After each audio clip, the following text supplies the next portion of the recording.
dari berkumpul di atas kesesatan. Hadis ini hasan, diriwayatkan oleh Imam Ibnu Abi Asim dalam kitabnya As-Sunnah.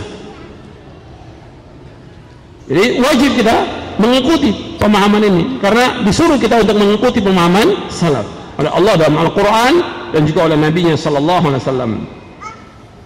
Kemudian yang ketiga, kita wajib membenarkan yang dibawa oleh Nabi. Saya ulangi lagi, kita wajib membenarkan Nabi menjelaskan banyak sekali hadisnya tentang wajibnya kita mengikuti pemahaman salaf. Dan kalau kita ingin menjadi orang yang takwa, kita wajib membenarkan semua yang dibawa oleh Nabi. Allah berfirman dalam surah Az-Zumar ayat 33, "Walladzi jaa'a bis-sidqi wa saddaqa bihi ulaika humul muttaqun." Walladzi jaa'a bis-sidqi wa saddaqa bihi ulaika al-muttaqun. Dan orang-orang yang datang dengan membawa kebenaran, yaitu orang yang datang membawa kebenaran, yaitu Rasulullah, dan membenarkannya, orang yang membenarkannya, mereka lah orang-orang yang bertakwa. Jadi orang yang membenarkan yang dibawa oleh Nabi, dia orang takwa. Dan Nabi sudah jelaskan tentang wajibnya mengikuti pemahaman salaf, dari mulai hadis khairun nasi qarni, sebaik-baik manusia pada masaku, thumma alladhina yalunahum thumma alladhina lahum, kemudian yang sudah mereka, kemudian yang sudah mereka. Ketika Nabi bersabda sebaik-baik manusia pada masaku, perkataan ini bentuknya khabar, tapi perintah untuk mengikuti mereka, karena mereka generasi yang terbaik, baik tentang akidahnya, baik tentang ibadahnya, baik tentang akhlaknya, baik tentang dakwahnya, baik tentang pemahamannya, baik tentang ilmunya, dan segala macam. Mereka lah orang yang terbaik, disuruh kita untuk mengikuti mereka. Begitu juga hadis yang antum sudah hafal dan terdapat dalam buku ini, yaitu hadis Irbad bin Sariyah, "Man ya'ish minkum ba'di fa sayara ikhtilafan katsiran fa 'alaikum bi sunnati wa sunnati khulafa'il mahdiyyin ar-rasyidin tamassaku biha wa 'addu 'alaiha bin nawajid." Nabi sudah ingatkan, barang siapa yang hidup sudah wafatku akan melihat perselisihan yang banyak, dia akan berpegang pada sunnahku dan sunnah para khalifahku yang terpimpin dan lurus. Peganglah erat-erat dan gigit dengan garam kalian. Kemudian Nabi ingatkan, "Wa iyyakum wa muhdatsatil umur fa inna kulla muhdatsatin bid'ah wa kullu bid'atin dhalalah." Jauhkan diri kalian dari setiap perkara-perkara yang baru, karena setiap yang baru adalah bid'ah dan setiap bid'ah sesat. Hadis ini sahih dari Imam Ahmad, Abu Dawud, Tirmizi, Al-Lalikai, Al-Hakim dan yang lainnya dengan sanad yang sahih. Jadi ini kaidah yang ketiga. Kemudian yang keempat, kaidah yang keempat, bahwasanya tidak ada pertentangan sama sekali Al-Quran dengan Quran, Al-Quran dengan Sunnah, Al-Quran dan Sunnah dengan akal manusia tidak akan bertentangan selama-lamanya. Tidak akan bertentangan selama-lamanya. Al-Quran dengan Quran tidak akan bertentangan. Al-Quran dengan Sunnah tidak akan bertentangan. Al-Quran dan Sunnah yang sahih tidak akan bertentangan dengan akal manusia selama-lamanya. Jadi ketika Allah memerintahkan untuk mengerjakan kewajiban-kewajiban, apakah itu salat, puasa, zakat, haji dan yang lainnya, Allah juga memerintahkan tentang mengikuti manhaj salaf.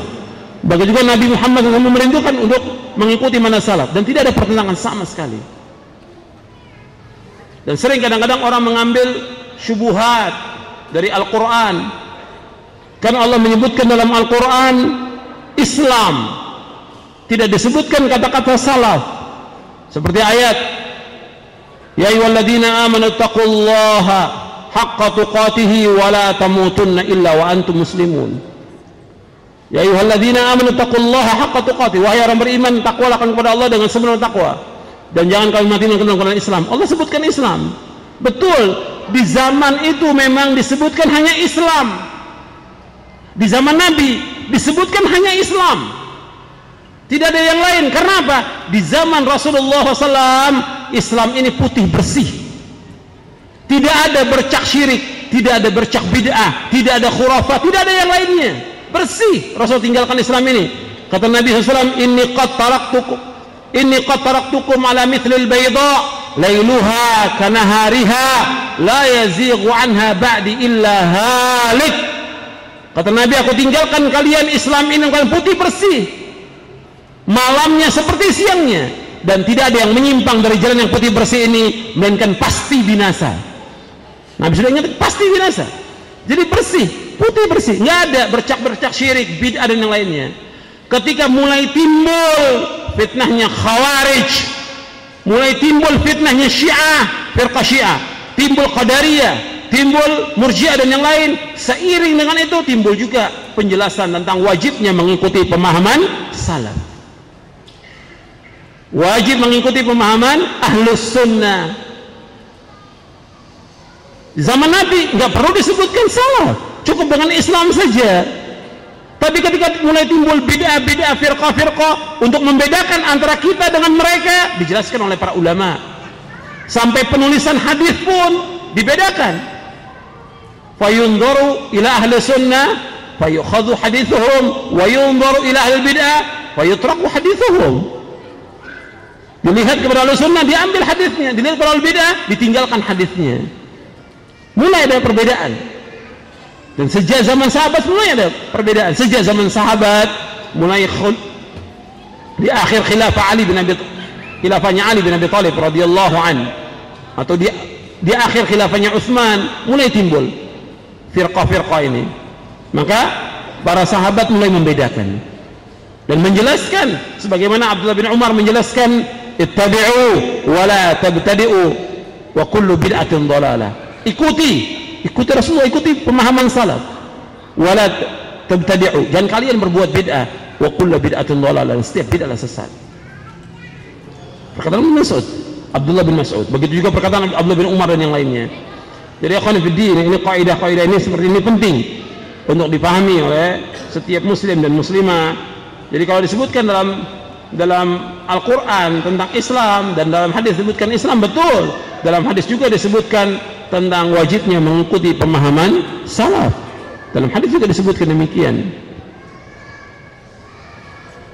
Jadi kalau orang mengatakan kenapa nggak cukup dengan Islam saja, yang menisbatkan diri kepada Islam banyak. Orang Syiah mengatakan Islam, Ahmadiyah mengatakan Islam, Qadariyah mengatakan Islam, Murji'ah mengatakan Islam, dan firqah-firqah yang lain yang sesat mengatakan Islam. Jadi harus dibedakan yang mana yang sesuai dengan sunnah, yang mana yang tidak. Makanya sejak zaman Imam Ahmad bin Hanbal sudah dibedakan oleh Imam Ahmad ketika timbul firqah Jahmiyah dan Mu'tazilah. Maka Imam Ahmad berdoa, Allahumma ahyina al-Islam wa sunnah wa amitna al-Islam wa sunnah. Ya Allah, hidupkan aku di atas Islam dan sunnah, dan wafatkan aku di atas Islam dan sunnah. Tidak cukup dengan Islam aja, harus dengan sunnah. Karena apa? Sudah banyaknya perbuatan bid'ah. Begitu juga murid dari muridnya Imam Ahmad bin Hanbal, yaitu Imam Al-Barbahari rahimahullah, juga mengatakan bahwa al-Islam huwa sunnah wa sunnatu hiyal Islam. Islam itulah sunnah dan sunnah adalah Islam. Tidak bisa dipisahkan antara Islam dengan sunnah. Maka dikatakan juga oleh seorang tabi sebelumnya, sebelum Imam Ahmad rahimahullah, sebelum Imam Barbahari, yaitu Abul Aliyah Ar-Riyahi mengatakan, aku tidak tahu dari dua nikmat yang mana yang paling besar yang Allah karuniakan kepadaku, yaitu Allah menunjuki aku di atas Islam, yang kedua Allah tunjuki aku di atas sunnah. Dan riwayat ini sahih. Jadi kita pada Imam Abul Aliyah, aku tidak tahu dari dua nikmat Allah yang mana yang paling besar. Yang pertama, aku ditunjuki Allah di atas Islam, yang kedua di atas sunnah. Aku tidak dijadikan mengikuti Khawarij. Islam, sunnah. Itu tabi, seorang tabi Abul Aliyah rahimahullah mengatakan demikian. Dan nikmat yang paling besar pertama Islam, yang kedua apa? Ditunjuki kita di atas sunnah Nabi. Karena banyaknya firqah-firqah yang sesat. Kemudian selanjutnya, akhwani fiddin, azakumullah, kita akan membahas tentang isi dari buku Mulia dengan Manhaj Salaf. Dan tentunya yang hadir dalam kesempatan ini di Masjid Raya ini, ya ada yang sudah lama ikut ngaji, ada juga yang baru ikut ngaji. Karena itu kita mulai dari awal, dan tidak semua yang terdapat dalam kitab ini kita bahas karena nggak cukup waktunya. Ya, kitab ini ya hampir 600 halaman, nggak mungkin semuanya untuk dibahas. Karena itu yang pertama, supaya paham semua yang hadir, yaitu yang pertama kita akan bahas tentang apa yang dimaksud dengan salaf. Antum lihat tentang makna salafiyah dan siapa salafi itu, antum baca di halaman 19, halaman sampai 22. Antum lihat, yang punya bukunya dibuka.